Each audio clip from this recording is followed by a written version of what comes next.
Good morning, children. Welcome to your English class. Today we are going to read a story from your novel, The Happy Prince and Other Stories. This is chapter number 3, The Selfish Giant. This is a story of a giant who is very selfish and rude. He has gone to his friend and stays there for 7 years. And in his absence, the children start playing in his lovely garden, which is full of green grass, tall peach trees, and lots of blossoms. Seeing them playing there fills everyone's heart with happiness. One day, the giant comes back. When he sees the children in his garden, he becomes angry. He asks the children to go out and never to return. He also puts a wall around the garden and a notice board saying that trespassers will be prosecuted.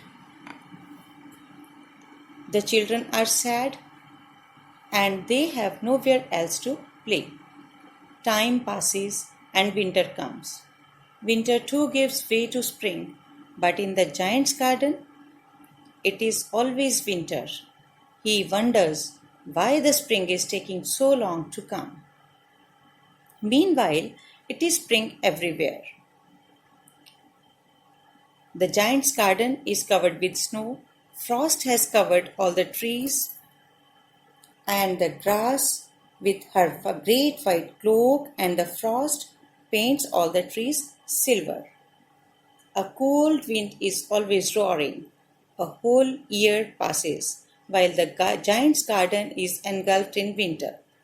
Desperate, the giant wishes that this winter will end. But the spring never comes, nor the summer. Even the autumn does not give anything to the giant's garden. One morning, the giant wakes up to lovely music. He is delighted to hear it. As he looks out of the window, he sees a wonderful sight. What does he see? He sees that spring has arrived at his garden and children are playing there. He also notices that there is a hole in the wall, and he understands that the children have crept into the garden through that hole. In one corner of the garden, it is still winter. There he sees a very small child trying to climb the tree, but he is too tiny to climb it. Feeling pity for the child, the giant rushes down to the garden. When the children see him, they run out of the garden, and once more the winter returns. But when the giant gently picks up the crying child and puts him up on a tree branch, the other children also rush in. Spring returns with them. It is then that the giant realizes that he had been selfish by keeping the children away from the garden. He is extremely sorry for his behavior.